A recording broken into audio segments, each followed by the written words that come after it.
Viewers, আমরা এখন যাচ্ছি ইলিশের সন্ধানে, ইলিশের বাড়ির চাঁদপুর। বরিশাল থেকে এখন বাস উঠতেছি, আপনারা চাইলে ট্রেনেও যেতে পারেন। Let's go. এখন কুমিল্লা গাড়িতে উঠতেছি। কুমিল্লা বিশ্ব রোডে আমাদের নামিয়ে দিবে। এখান থেকে ফেনী থেকে প্রায় 1 ঘন্টার মতো লাগবে কুমিল্লা যেতে। হাইওয়েতে গাড়ি চলতেছে, দুই পাশের দৃশ্য অসাধারণ, খুবই ভালো লাগতেছে। প্রায় 1 ঘন্টা পর আমরা কুমিল্লা নেমে গেলাম হাইওয়েতে। এখন এখান থেকে চাঁদপুরে গাড়িতে উঠব। এখন চাঁদপুরের গাড়িতে উঠতেছি।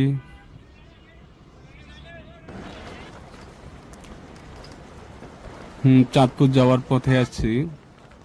দুই পাশে নীল আকাশ, পরিবেশটা অনেক সুন্দর, পছন্দ বাতাস, চুলগুলো যেন উড়ে যাচ্ছে আমার। যেতে যেতে চাঁদপুর শহরে চলে আসলাম। প্রায় ফেনী থেকে 3 ঘন্টা সময় লাগছে। এখানে নামিয়ে দিবে আপনাদের। আমরা গাড়ি থেকে নেমে গেলাম।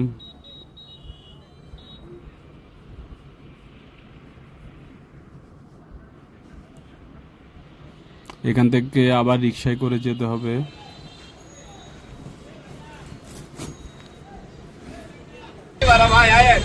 চাঁদপুর শহরে নেমে গেলাম। এখন আমরা চাঁদপুরে। এখন আমরা টমটম বা রিক্সায় উঠবো, ব্যাটারি চালিত। এগুলো নিয়ে আমরা নদীর পার ওই এরিয়াতে যাবো, মোহনাও বলে অনেকে। আমরা এখন রিক্সায় আছি, আমরা সেই মোহনার উদ্দেশ্যে যাচ্ছি। আমার সাথে আছে কামরুল ভাই, আর উনি হচ্ছে জামাল ভাই, উনি প্রবাসী। আমাদের সাথে আজকে অ্যাড হয়েছে। দেখা যাক আজকে আমরা কেমন বিনোদন করতে পারি। সবাই আমাদের জন্য শুভকামনা রাখবেন। সাথে আরো চমক আছে।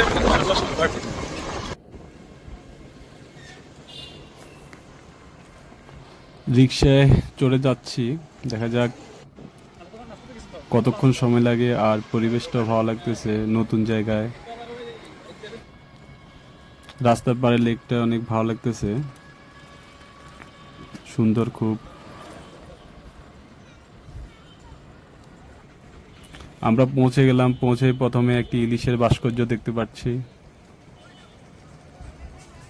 এই গোল চত্বরটি অনেক সুন্দর। ফাইনালি আমরা চলে আসলাম মোহনায়, পদ্মা নদীর তীরে। মোহনায় চলে আসছি, অনেক জোস। এখানে 3 নদীর মোহনা, 3 নদী একসাথে হয়েছে এখানে। অসম্ভব সুন্দর, অসম্ভব সুন্দর। মাশাআল্লাহ, আল্লাহর সৃষ্টি এত সুন্দর, না আসলে কেউ বুঝবেন না। এখানে আসলে আপনাদের মন ভরে যাবে, এত সুন্দর প্রাকৃতিক দৃশ্য। আল্লাহর প্রাকৃতিক সৌন্দর্য যেন এখানে ঢেলে দিছে। বাংলাদেশের পতাকাটা দেখে অনেক ভালো লাগতেছে। আরও অনেক অনেক সৌন্দর্য আছে এখানে। আমাদের সাথে থাকুন, ইনশাল্লাহ দেখতে পারবেন।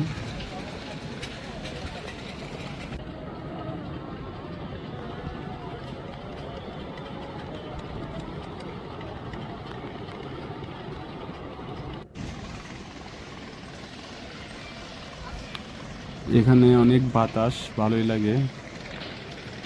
কিছু খাবারের দোকানও আছে, চাইলে এখান থেকে কিছু খাওয়া যায়। যাদের কাছে গরম লাগবে শরবতও খেতে পারবেন এখানে। এই যে সিঙ্গারা, গরম গরম সিঙ্গারা, অনেক মজার।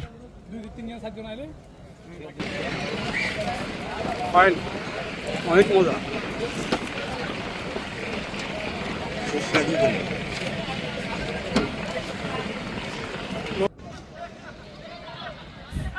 গোড়াও আছে, চাইলে গোড়াতে ফটো তুলতে পারেন। ছোট মেয়েগুলো সেজে গুজে ঘুরতেছে মনে আনন্দে, প্রাকৃতিক সৌন্দর্যের মাঝে। আমাদের কাছেও বেশ ভালোই লাগছে, নতুন জায়গায়। মুক্তিযুদ্ধের একটি ভাস্কর্য।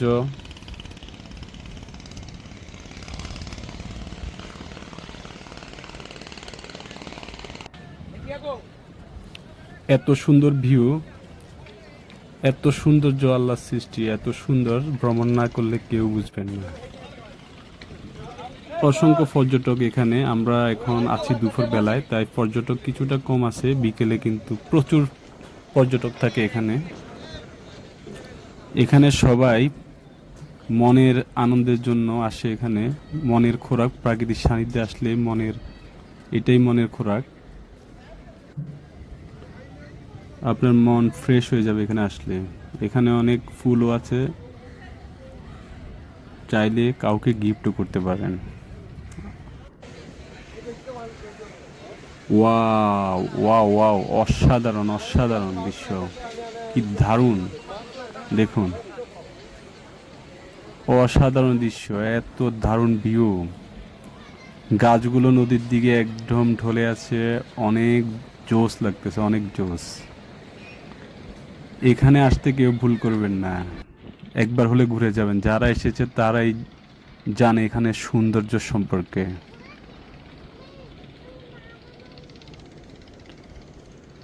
এমন পরিবেশ, এত সুন্দর জায়গা, নদীর পাড়, এত সুন্দর করে এখানে সাজানো যে মন চাইবে আপনার সারাক্ষণ এখানে টাইম পাস করার জন্য।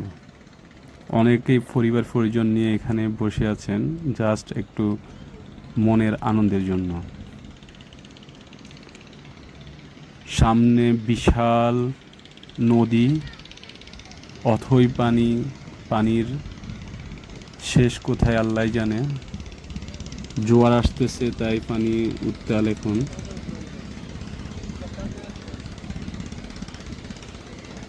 নদীমাতৃক আমাদের দেশ, নদীর সৌন্দর্যে ভরা আমাদের দেশ বাংলাদেশ। এমন দেশটি কোথাও খুঁজে পাবে না কো তুমি।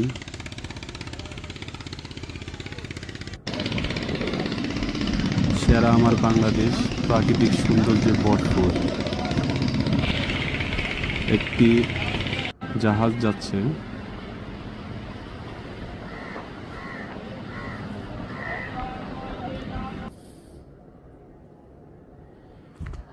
হ্যাঁ, একটু ভাব নিচ্ছি, কেউ আবার মডেল ভাববেন না, আমি সিম্পল মানুষ।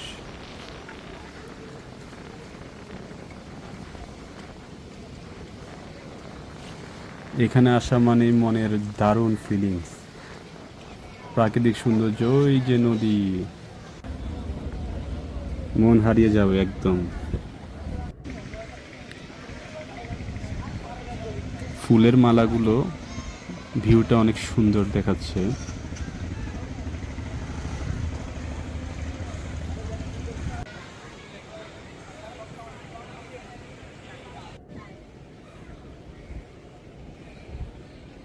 ফুল, প্রকৃতি, নদী সবই আছে এখানে।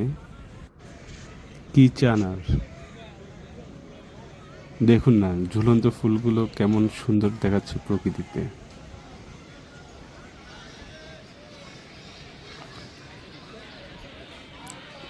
এই নদীর মোহনায় আসবেন মানে মন হারিয়ে যাবে।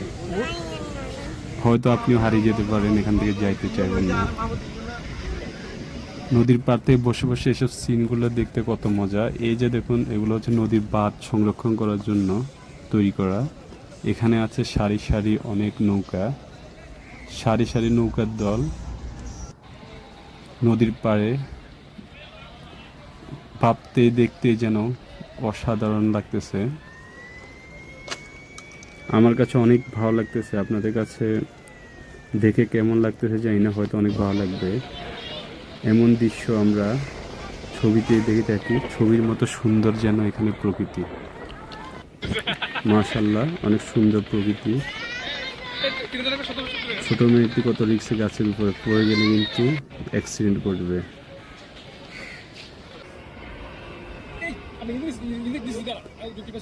চাইলে আপনি স্পিড বোর্ডে ছুটতে পারেন, এখানে স্পিড বোর্ড আছে।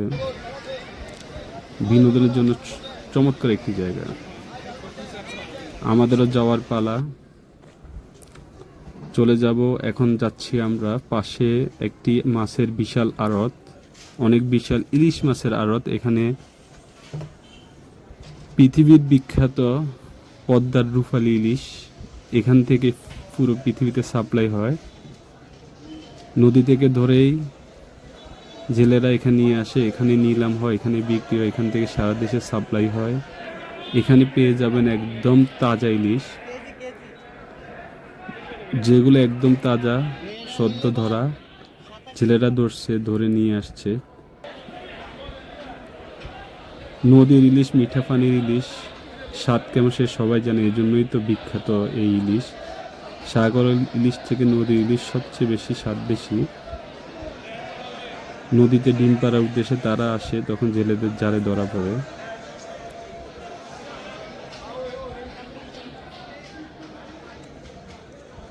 এখানে ইলিশ ছাড়া কোনো কথাই নেই, শুধু ইলিশ আর ইলিশ, ইলিশের রাজ্য। বিশাল আড়ত, মানুষের শেষ নেই। এই যে এখানে নিলাম চলতেছে, মাছ নিলামে বিক্রি হচ্ছে। সারা দেশ থেকে মানুষ এখানে আসে মাছ নেওয়ার জন্য।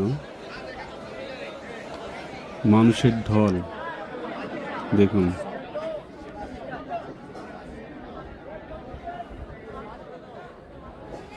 এখানে অনেক আড়ত আছে ভিতরে, সবাই মাছ সেল করে এখানে।